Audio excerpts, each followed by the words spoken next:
welcome back to Duckman Cycles and VW Garage. Next to me we've got the DoodleBastard, and I'm still working on this thing. It really doesn't need a whole lot of work, but to find the time to devote to this just hasn't been very good. I've been trying to work on the oval, which has really been squishing my time, and it just keeps on raining, which is why I'm stopping on that today and why I'm inside the garage right now. I've been trying to work on the gas tank, and it just keeps on raining.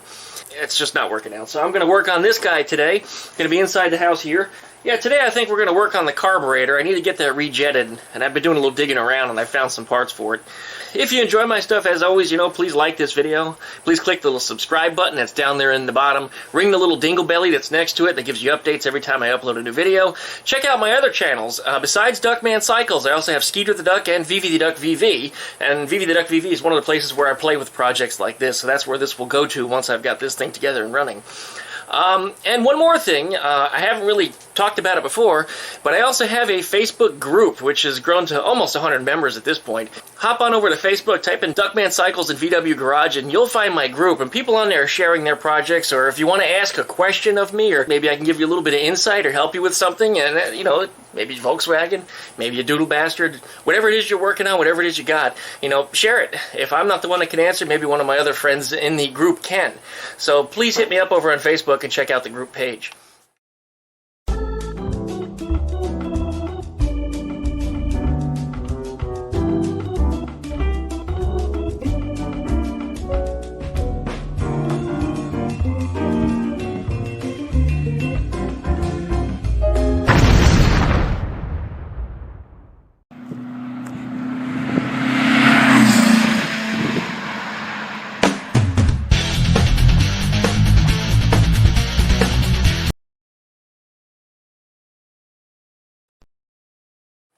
Alright, there's the DoodleBastard.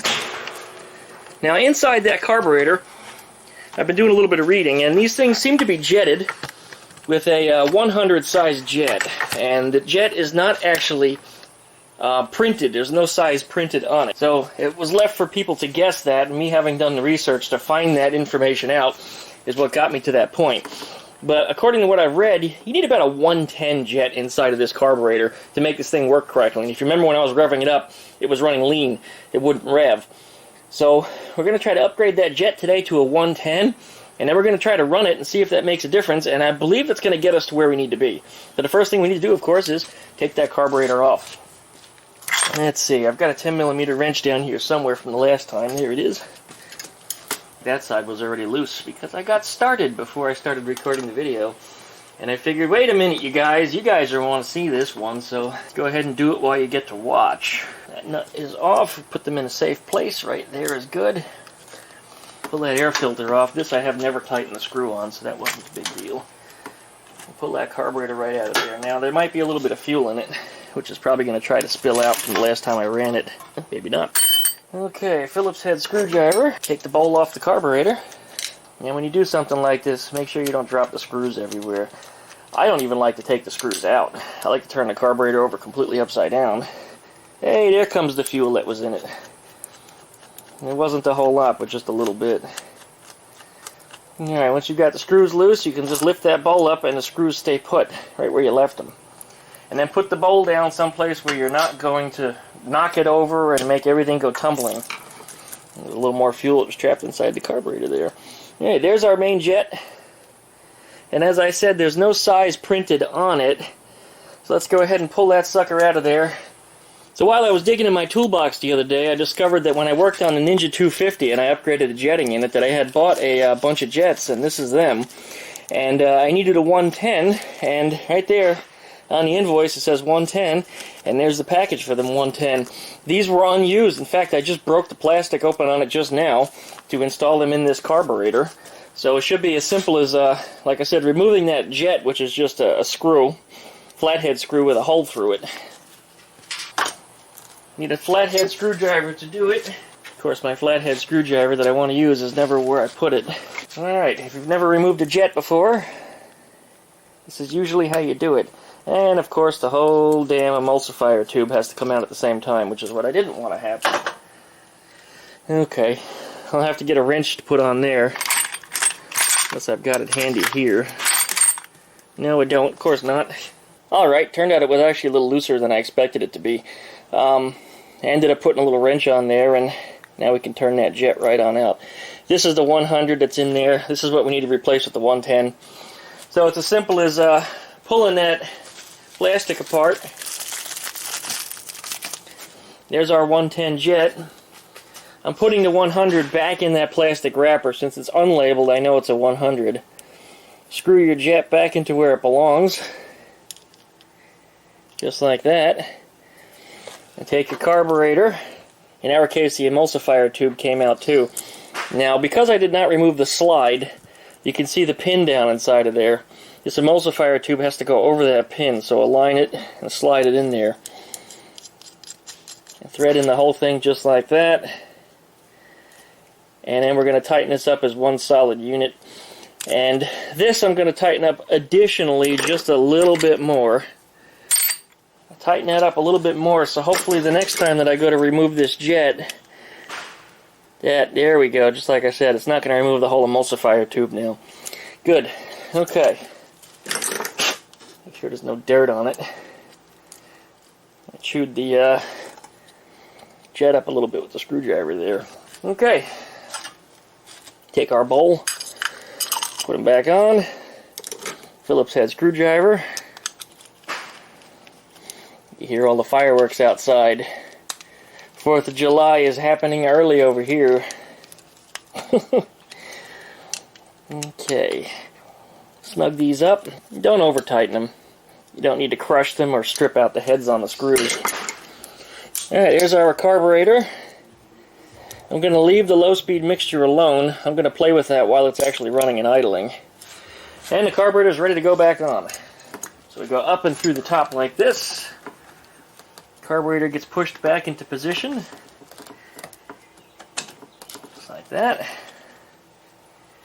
We got our 6mm nuts. Let's screw them back onto the carb here. There's just not enough room to turn these things. The one that's on the right side of the bike isn't too bad. But the one on the left side, I can barely get my fingers in there. And also, the threads are a little less than perfect. So it takes a little extra effort to get that nut turning on that shaft. Alright, there it is. Snug this up a little bit. Alright, before we tighten that one down too much, let's go ahead and get the right side snugged up. Okay. Tighten this one down. And tighten down the other side. And these don't need to be very tight at all. I think probably about 8 foot-pounds or so. Now, this is not a torque wrench, so I just kind of guessed it. I've been doing this stuff for enough years that I could tell you that I'm kind of close, and at least safe enough that I'm not going to either strip it nor break the stud off. Alright, well, we've got that on there. Let's go ahead and throw our air cleaner back on. Then I have to get my gas bottle and my fuel line here, and I hope that battery is charged up, because I failed to prepare before the beginning of this video to check it. But here's our battery cable, and the battery is right down here, so I'm going to hook that up. Oh, I forgot. Last time I ran this thing, I was disconnecting the battery to shut it off, and as I was unscrewing it zapped the shit out of me. I was quite surprised with just how strong of a shock I actually had gotten, and as a result I threw the screw and it went somewhere up underneath the engine. It just went flying. So I don't have a screw to it right now, so I'm going to have to dig around and find a replacement for it, but that's not a big deal. We'll be back in just a minute. I just can't believe I forgot. Well, I guess shit happens, right? In fact, I see it. It's right here. Here it is. We got lucky. We got lucky. Okay. Well then, in that case... Alright. The green ground wire goes through here. That's the one that goes to the computers and electronics. And then the big black wire is the one that goes to the battery, which then grounds out to the frame. Okay, we're going to thread this right down into here. And let's see if we got enough juice in this thing to crank it over and start it. Maybe we do. Maybe we don't. I'm voting for don't, because it's been several weeks since I tried to start this thing. I did test the charging system though, and the charging system was working well. The charging system worked quite well. When I had this wire hooked up here, and I was disconnecting the battery, when it did shock the shit out of me and I pulled it off, getting this green wire removed as well was enough to make it shut off. This green wire must be connected to ground. This is the one that actually puts the charging juice back into the battery. Okay, you ready? Here we go, let's see what happens. No, that should be enough juice in there to get it started. Alright, let's go ahead and find my fuel tank. How about that? That's my fuel tank. It's got a little two-stroke in it, which isn't too big of a deal. Where's my fuel line? And I know I have to use this fuel up because it's starting to get a little old. Yeah, it's starting to smell a little funky even. We'll get this stuff burned up, and if it doesn't get used up on this, which it probably won't, I'm not going to be running it that long, then I'll be using it up in the last of the weed whacker, and I'll throw the rest of it in my lawnmower. Just get rid of it. It's probably about a year old, and it's just starting to smell a little funny now. Alright, where the hell is my fuel line? Well, I'm really ill-prepared to record this video, you guys. I'm real sorry here. Usually I have everything laid out in advance. This time I don't have anything ready. I don't know where I put any of this stuff. It was all right here. Now it's not. Alright, we're going to shut this thing down, and whoa, wait a minute. Is that the fuel line? No, but I can make a new piece with that. Keep that around just for a minute. Anyway, we're going to dig around for a minute here, and we'll be right back.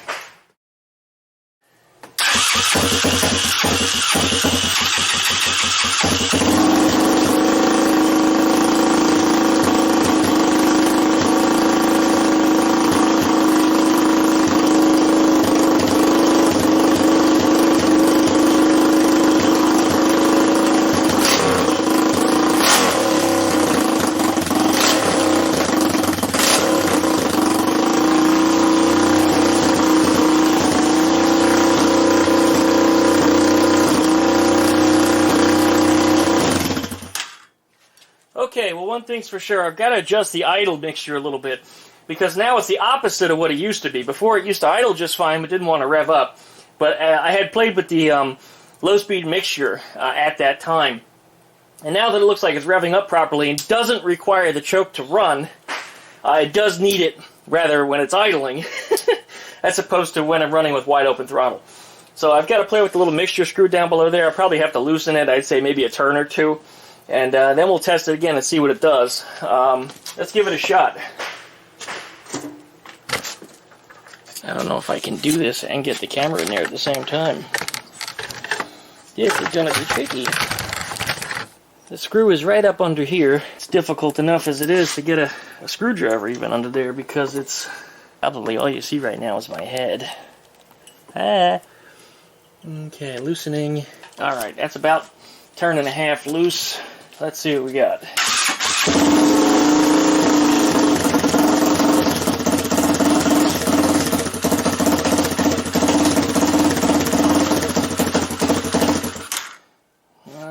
A little better, but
something wrong with this idle screw too. I think it's I think it was cut crooked or lopsided or something, because as you tighten it, it'll go faster and then slower again, then faster again and slower again, depending upon how many turns you put on it. but always when you turn in the same direction, it goes up and down. And I had that problem once before on a poop moped, and that was exactly what was wrong. The idle screw was all worn out. Yeah, that is why. I don't know if the camera can see it, but it's actually bent at the end. That's not right. I'm going to make an attempt to straighten that. Yeah, it's actually got the little dick on the end is actually not straight. I don't believe it. Well, I should believe it. Chinese manufacturing at its best right here. That's called poor quality control.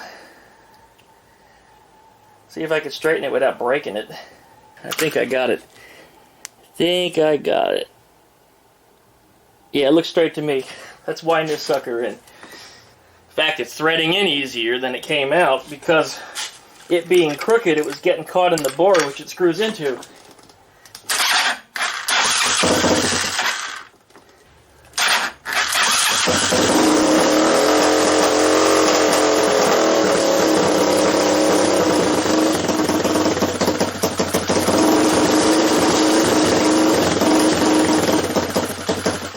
Shit. Helps if I...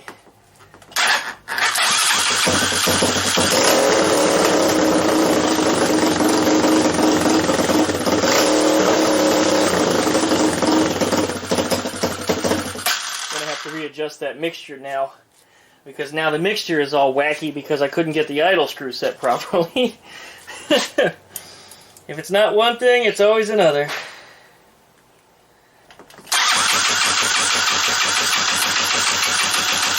Oh, we're out of gas again. Mine wobbled itself loose.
Just ran out of gas again because the fuel line came out of the can and the siphon started sucking air. But I think we got it the way it needs to be.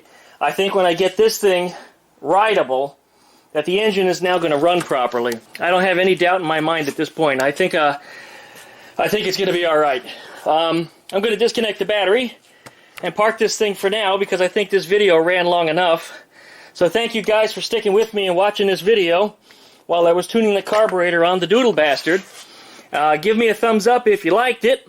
Please click the little subscribe button down here in the corner and pluck that little dingle belly to get you updates every time I upload a new video. And like I said before, don't forget to check me out on my Facebook group, which is at Duckman Cycles and VW Garage. And also subscribe to my other channels, Skeeter the Duck and VV the Duck VV. In fact, the ducks are out in the pool right now. Yeah, it looks like it stopped raining. Yeah, there they are.